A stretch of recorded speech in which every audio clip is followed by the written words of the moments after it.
In 1942, the U.S. Navy is preparing to strike back at Japan for Pearl Harbor by sending torpedo bombers and fighter planes across the South Pacific. On January 16, Pilot-in-Chief Harold Dixon, Bombardier Tony Pastula, and radioman Gene Aldrich are on a patrol mission when they lose track of the other aircraft and can't get their bearings. Dixon wants to head back to their carrier, but Gene realizes they're out of reception and running dangerously low on fuel. To lighten the load, Tony drops their bombs into the ocean, but it barely helps. With communications still dead and fuel almost gone, Dixon decides to attempt an emergency landing before they crash. The plane manages to land on the water, and Dixon climbs out with his life jacket, pulling the life raft behind him. His crew isn't as lucky. Tony and Gene struggle to escape their seats, nearly drowning before they finally break free. In the chaos, they lose all their supplies as the plane sinks beneath the waves. Dixon and Gene let go of their weapons so they can float easier, but Tony is weighed down by his gear. After a tense struggle, the three manage to inflate the raft, though it flips upside down. By tying their life jackets together, they make a makeshift handle and use it to pull the raft upright so they can finally climb aboard. Now all they can do is wait to be rescued.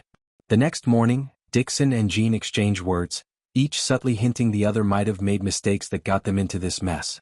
Realizing the blame game gets them nowhere, they agree to take turns keeping watch in case a plane passes by. Hours later, they spot one flying nearby.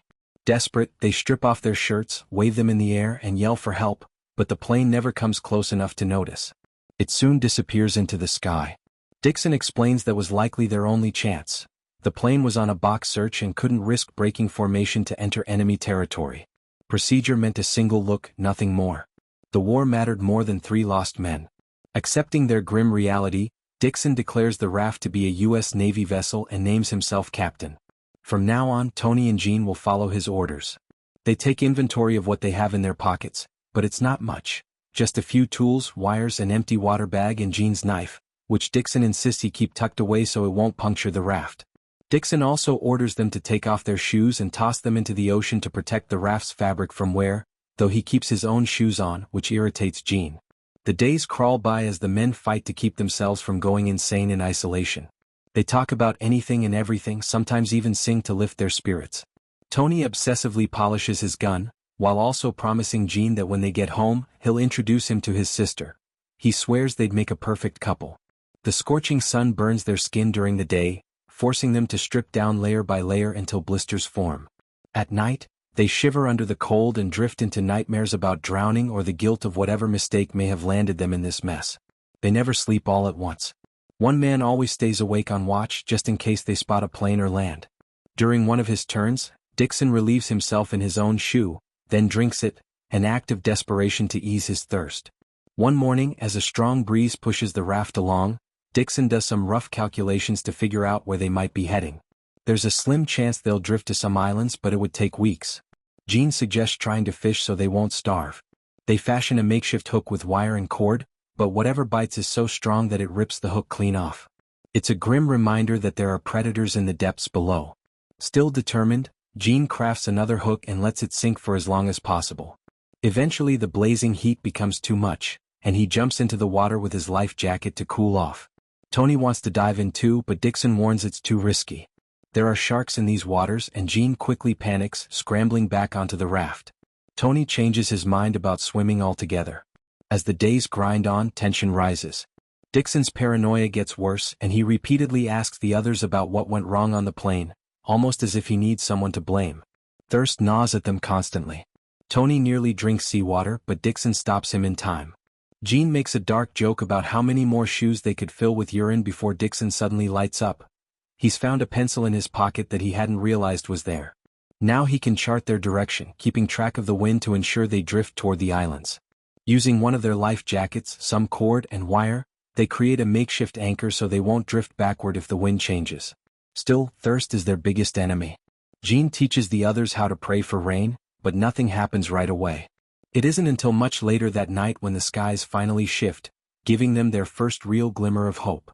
Laughing with relief, the men spread their shirts and fill the water bag to catch as much rain as they can. After a week adrift, Gene finally loses patience with his failed fishing attempts. Ignoring Dixon's warnings about puncturing the raft, he pulls out his knife and starts stabbing at the water. To everyone's shock, he manages to kill a shark. They drag it onto the raft, cut it open, and eat the small fish it had swallowed. They even stash the shark meat in their socks to use as bait later. But their victory comes with consequences. By tossing the shark's blood into the ocean to keep the raft clean, they've drawn more sharks to them. Now the predators circle the raft constantly. One night, Gene absent-mindedly dangles his hand into the water, and a shark bites down. He jerks it out just in time to avoid losing it. Dixon quickly wraps his injured hand with Tony's bandana, but the damage is done. 2 weeks pass since the accident. They don't catch anything as big as that shark again, but they do get one more day of rain to refill their water bag. Even so, hope is fading. Tony grows so depressed that he stares at his gun, considering ending it all. Gene grabs it from him just in time. When a bird suddenly lands on the raft, Gene shoots it instead. The body falls into the sea, but Dixon dives in to retrieve it before it drifts away. The bird's blood, however, attracts a shark. Tony tries to shoot it, but the gun jams, forcing Dixon to swim back as fast as he can. He makes it onto the raft just in time, bird in hand. They cook it up, and Dixon swears it tastes just like chicken.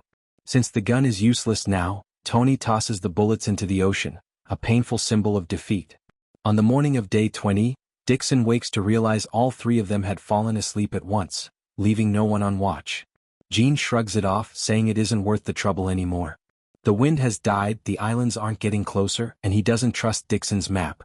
How could Dixon even calculate their position if they didn't know where they started? He accuses Dixon of flying them out of range in the first place. The two argue bitterly until Dixon finally admits he'd expected to see islands days ago. Their course is wrong. Then his memory flashes back, he realizes the truth.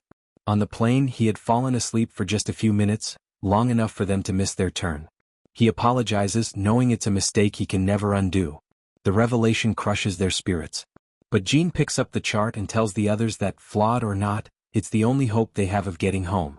Tony cracks a joke about making their own wind, and Dixon suddenly gets an idea. He cuts the soles off his shoes with Gene's knife, turning them into paddles. A month passes since they first went down.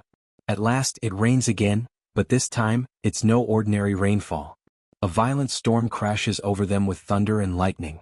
The waves rise high, tossing the raft until it flips over. The men are thrown into the water, losing their last tools, including the makeshift paddles. But clinging together, they fight against the storm, managing to flip the raft upright again.